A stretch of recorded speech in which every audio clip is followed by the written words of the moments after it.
దేశవ్యాప్తంగా గత 4 రోజులుగా జరుగుతున్న ఇండిగో విమానయాన సంస్థ పరిణామాలపై కూడా వేలాది మంది లక్షలాది మంది ప్రయాణికులు ఇబ్బంది పడుతున్నారు. అసలు ఈ పరిణామాలకి పూర్తిగా కూడా కేంద్ర ఏదైతే ఏవియేషన్ మినిస్టర్ రామ్మోహన్ నాయుడు బాధ్యత వహించాలి, ఆయన క్షమాపణ చెప్పాలి, లేదంటే రాజీనామా చేయాలంటూ కూడా మాజీ మంత్రి అమర్నాథ్ డిమాండ్ చేస్తున్నారు. సార్ ఏంటి అసలు ఇండిగో సంస్థ తప్పు చేస్తే రామ్మోహన్ నాయుడుకి ఏం సంబంధం అనేది కూడా టీడీపీ వాళ్ళు చెప్తున్నమాట. టీడీపీ వాళ్ళు ఏదైనా చెప్తారండి, ఇది నేను చెప్తున్న మాట కాదు. దేశవ్యాప్తంగా ఈ 140 కోట్ల మంది జనం వాళ్ళ తాలూకు ఆలోచనల్ని వాళ్ళు ఏమనుకుంటున్నారు అనేటువంటిది ఎలా తెలుస్తుంది ఎవరికన్నా? అయితే ఇలాంటి మీడియా ఛానల్స్ ద్వారా లేదా పత్రికల ద్వారా లేకపోతే సోషల్ మీడియా ద్వారా ఈ మాధ్యమాల ద్వారానే ప్రజలకు తెలుస్తాయి. సో గడిచినటువంటి 4-5 రోజులుగా దేశవ్యాప్తంగా జరుగుతున్నటువంటి చర్చ ఏంటనేటువంటిది మనకు కనబడతా ఉంది. సో దేశవ్యాప్తంగా ఈరోజు ఈ పరిస్థితులు రావడానికి లక్షలాది మంది ప్యాసింజర్స్ ఏదైతే విమాన ప్రయాణికులు ఎవరైతే ఇబ్బందులు పడతా ఉన్నారో దానికి కారణం డిపార్ట్మెంట్. ఇంప్లిమెంట్ చేయాల్సినటువంటి రెగ్యులేషన్స్ డిపార్ట్మెంట్ బాధ్యత. అది ఇంప్లిమెంట్ జరుగుతుందా లేదా అనేటువంటి చూడాల్సింది డిపార్ట్మెంట్ బాధ్యత. ఇంప్లిమెంట్ చేస్తున్నామా లేదా అనేటువంటిది ఇండిగో బాధ్యత. సో ఒక రెగ్యులేషన్ నువ్వు ఇంప్లిమెంట్ చేస్తున్నప్పుడు దానివల్ల వచ్చేటువంటి ఇష్యూస్ ఏంటి అనేటువంటిది చూడాల్సినటువంటి పరిస్థితులు కూడా డిపార్ట్మెంట్ మీద ఉన్నాయి. నువ్వు ఇంప్లిమెంట్ చేసేసి అది జరుగుతుందా లేదా ఎలా జరుగుతుందా అనేటువంటిది చూడకుండా ఈరోజు ఈ పరిస్థితులు వస్తే ఫ్లైట్ నడిపేటువంటి పైలట్స్కి 48 గంటలు రెస్ట్ ఉండాలనేటువంటిది వారానికి కొత్తగా తీసుకొచ్చినటువంటి రెగ్యులేషన్. గతంలో అది 36 గంటలు ఉండేది. సో ఇండిగో అనేటువంటి సంస్థ రోజుకి 2200 ఫ్లైట్స్ నడుపుతుంది దేశవ్యాప్తంగా.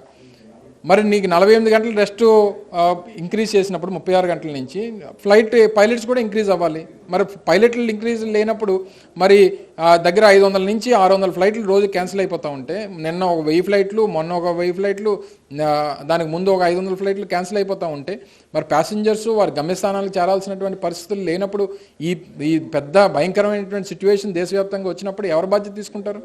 సో ఇవన్నీ కూడా దేనివల్ల వస్తున్నాయంటే కార్పొరేట్ సంస్థలకి ఈ ప్రభుత్వాలు ముఖ్యంగా ఇటువంటి మినిస్ట్రీస్ కొమ్ము కాయడం వల్ల. ఈరోజు దేశంలో 65% మార్కెట్ షేర్ ఇండిగోది. అటువంటిది ఇండిగో వల్ల ఇటువంటి పరిస్థితులు వస్తాయని చెప్పి ముందుగానే సమీక్షించుకోవాల్సినటువంటి బాధ్యత అవుతుంది మంత్రిది.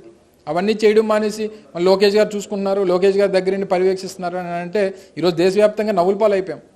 ప్రపంచవ్యాప్తంగా అసలు ఏంటి భారతదేశంలో ఈ పరిస్థితి వచ్చింది అనేటువంటి ఒక సిచ్యువేషన్ ప్రపంచవ్యాప్తంగా ఉంది. సో దీని అందరికీ కారణం మన వాళ్ళు అవడం అనేటువంటిది కాస్త బాధాకరమైనటువంటి విషయం.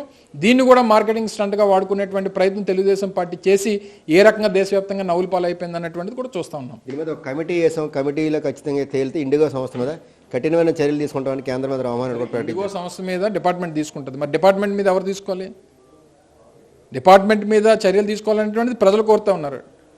చర్యలు ఇన్ ద సెన్స్ అయితే మంత్రి రాజీనామా చేయాలి, లేదా దేశ ప్రజలకు క్షమాపణ అన్న చెప్పాలి. ఇవి రెండు చేయకుండా నేను రీల్స్ చేసుకుంటాను, లేకపోతే నేను లోకేష్ గారిని పడుకొని కూర్చుంటాను అంటే కుదరదు. మొన్న దేశంలో అతిపెద్ద ఇన్సిడెంట్ అయ్యింది. ఎయిర్ ఇండియా ఫ్లైట్ కూలిపోయి 250 మంది చనిపోయారు. దానికి బాధ్యత వహించరా? సో ఇటువంటి దాని మీద వేసినటువంటి కమిటీ ఏమైంది, దాని రిపోర్ట్ ఏమైంది, దాని సేఫ్టీ ఆడిట్స్ ఏమైనాయి, ఇవన్నీ ఏం చేస్తున్నారు? ఈరోజు 48 గంటలు రెస్ట్ ఉండాల్సినటువంటి దాన్ని 36 గంటలు చేస్తూ ఎబియన్స్లో పెట్టారు.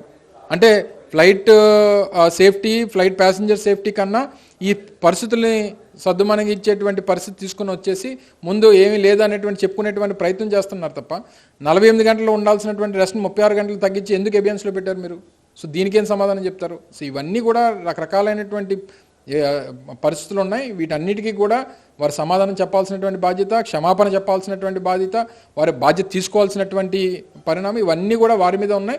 వారు ఏం సమాధానం చెప్తారో దేశ ప్రజలు కూడా ఎదురు చూస్తారు. ప్రకటించింది ఇండిగో సంస్థ పరిణామ నేపథ్యంలో ఖచ్చితంగా వారి మీద ఎంక్వైరీ జరుగుతుంది. మరోవైపు ఎవరు కూడా ప్రైవేట్ సంస్థలు ఇష్టానుసారంగా ఛార్జీలు పెంచితే ఊరుకోమని కూడా కేంద్రం ప్రకటించింది. దీనికి సంబంధించి కూడా పరిణామాల నేపథ్యంలో అన్ని చర్యలు కూడా గమనిస్తున్నాం కూడా కేంద్రం అమిత్ షా కూడా ప్రకటించారు. నిన్న హైదరాబాద్ వెళ్దామని చెప్పి ఫ్లైట్ టికెట్ చూస్తే 30,000 రూపాయలు ఉంది. నేను ఎప్పుడు నాకు తెలిసి నేను దగ్గర ఒక 10-12 సంవత్సరాల నుంచి చాలా ఫ్రీక్వెంట్గా తిరుగుతుంటాను. ఎప్పుడు కూడా అంత రేట్ ఎప్పుడు నేను హైదరాబాద్కి ఆ రేట్లు చూడలేదు. ఢిల్లీ అయితే నేను ఎవరో చెప్తున్నారు ఏదో క్రికెట్ మ్యాచ్కి వచ్చామని చెప్పి ఢిల్లీ నుంచి అప్ అండ్ డౌన్ టికెట్ తీసుకుని ₹1,00,000 అయిందండి. అంటే ఏం జరుగుతుందంటే ఆ కంట్రోల్ అనేటువంటిది ఎక్కడ ఉంది?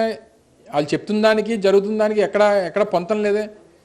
సో ఎక్కడ ఆ రెస్ట్రిక్షన్స్ కానీ, ఆ కంట్రోల్ కానీ, లేకపోతే ఆ పరిస్థితుల్ని సమీక్షించేటువంటి ఆ తీరిక కానీ ఈ డిపార్ట్మెంట్కి లేకపోవడం అనేటువంటిది బాధాకరమైనటువంటి విషయం. సో దీనివల్ల ఏమవుతుందనంటే ఇదంతా కూడా తీసుకుని వచ్చి మన ప్రాంతం ఈ ప్రాంతం వారు లేదా ఈ రాష్ట్రానికి సంబంధించినటువంటి వ్యక్తి దీనికి ప్రాతినిధ్యం వహిస్తున్నారు. ఈ పరిస్థితుల్లో అసలు విమానయాన సంస్థకు సంబంధించినటువంటి దాంట్లో ఇన్ని ఇష్యూస్ రావడం అనేటువంటిది నాకు తెలిసి చరిత్రలో మొదటిసారి, ఒక సంవత్సరంలోనే ఇన్ని ఇష్యూస్ రావడం అనేటువంటిది. కేవలం తెలుగుదేశం మీదే ఆరోపణలు చేయడానికి మీరు రామ్మోహన్ అని వాడుతున్నారు. ఇది కేంద్ర ప్రభుత్వం సంబంధించింది, కేంద్ర ప్రభుత్వం మేము చెప్పట్లేదు. ఇది దేశంలో ఉన్నటువంటి అనేక మీడియా ఛానల్స్ మాట్లాడుతున్నాయి, అనేక దేశానికి అంతర్జాతీయ ఛానల్స్, దేశీయ ఛానల్స్, అనేక నేషనల్ మీడియా ఛానల్స్లో జరుగుతున్నటువంటి డిస్కషన్ ఇది మేము పెట్టినటువంటి డిస్కషన్ కాదు. సో ఆ జరుగుతున్నటువంటి డిస్కషన్నే మరొకసారి తెలుగులో మేము మళ్ళీ మా ప్రజలందరికీ తెలియజేయాలనేటువంటిది, మన పరువు ఏ రకంగా వీరు తీసేస్తున్నారు అనేటువంటి చెప్పేటువంటి ప్రయత్నం చేస్తామని తప్ప ప్రజలకి ఏ రకంగా అసౌకర్యం కలగకుండా చూసుకోవాల్సినటువంటి బాధ్యత వారు తీసుకోవాలనేటువంటిది మా తాపత్రయం. సో దాని గురించి మేము మాట్లాడుతున్నాం తప్ప మాకేమీ ఎక్కడికో వెళ్ళి బీహార్లోనో లేకపోతే జార్ఖండ్లోనో లేకపోతే ఇంకో దగ్గర మాట్లాడుకుని మాకేం ఉపయోగం? లోకేష్ మధ్యలోకి లోకేష్ మేము చెప్పలేదు, వాళ్ళు చెప్పారు. అసలు ఈ డిపార్ట్మెంట్కి లోకేష్కి ఏం సంబంధం? లోకేష్ అంతా పర్యవేక్షిస్తున్నారు, లోకేష్ డిపార్ట్మెంట్ ఇది, లేకపోతే లోకేష్ ఇంట్లో సంస్థ ఇదేమన్నా? 29 రాష్ట్రాల్లో ఒక రాష్ట్రంలో ఒక మంత్రి ఆయన అటువంటి దేశంలో ఉన్నటువంటి ఒక మంత్రిత్వ శాఖ ఆయన మానిటర్ చేస్తున్నాడని చెప్పి ఏ రకంగా చెప్తారు? పరువు తక్కువ కదా? దాన్ని మొత్తం ఏకపారేస్తున్నారు దేశం అంతా. సో ఇవన్నీ కొంచెం మాట్లాడిన ప్రతిదానికి మార్కెటింగ్ పబ్లిసిటీ పిచ్చి ఎక్కువైపోతే ఈ పిచ్చి పరాకాష్ఠకు చేరిపోద్ది. రామ్మోహన్ రెడ్డికి తగిన ప్రాధాన్యత ఇవ్వలేదు అంటున్నారు. అసలు కేంద్ర ప్రభుత్వం రామ్మోహన్ రెడ్డిని అసలు పట్టించుకోవట్లేదు, కేవలం లోకేష్ ప్రమోషన్ అంత చూస్తున్నారు. అంతే కదా. ఇక్కడ ఎవరు చంద్రబాబు నాయుడు గారు కూడా ఆయనకన్నా లోకేష్కే ప్రయారిటీ ఇవ్వాలనేటువంటి ప్రయత్నం జరుగుతూ ఉంది. సో అది క్లియర్ కనబడతా ఉంది కదా. ఆయన నాయకత్వాన్ని మరి ఆయన చేతులు పెడతాడో, మరి ఆయన లేచిపోయి ఆయన సీట్ ఈయనకి ఇస్తాడో ఏంటో మరి అర్థం అవట్లేదు. కానీ ఆ ప్రమోషన్ అనేటువంటిది ఎక్కువ కనబడుతుంది. భోగాపురం ఎయిర్పోర్ట్ అనేది మీ వల్లే లేట్ అయింది, వాళ్ళకి నష్టపరిహారం ఇవ్వడం వల్ల అనేసి వాళ్ళు ఆరోపిస్తున్నారు.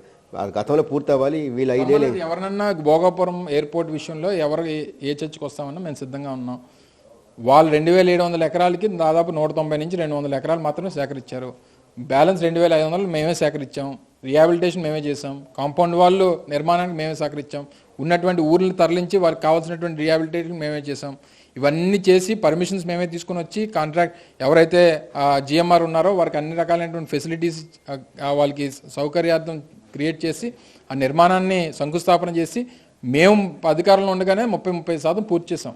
ఆ ఘనత మాది. వారు చెప్పుకోవడానికి కనీసం అర్హత కూడా లేదు వాళ్ళకి. ఇండిగో పరిణామాలకు సంబంధించి కూడా ఖచ్చితంగా కూడా కేంద్ర ప్రభుత్వంతో పాటు దానికి సంబంధించిన మంత్రి రామ్మోహన్ రెడ్డి ఒక బాధ్యత ఉంది. ఖచ్చితంగా కూడా ముందుగా ఏదైతే కొత్త నిబంధనలు తీసుకొచ్చారో వాటిని కూడా తీసుకొచ్చే ముందు ఖచ్చితంగా వాటి పరిణామాలు కూడా ఏం జరుగుతాయనేది ఊహించాలి. కానీ ఇష్టానుసారంగా సడన్గా నిర్ణయాలు తీసుకుని తర్వాత దాన్ని ప్రజలపై తోసేసి ఈ విధంగా చేయడం కరెక్ట్ కాదంటూ కూడా మంత్రి అమర్నాథ్ ఆగ్రహం వ్యక్తం చేస్తున్నారు. ఖచ్చితంగా కూడా రామ్మోహన్ రెడ్డి ప్రజలకు క్షమాపణ చెప్పాలి, లేదంటే రాజీనామా చేయాలంటూ కూడా ఆయన డిమాండ్ చేస్తున్నారు. Video journalist Raghavataram, Abhinav Bharat, Visakhapatnam.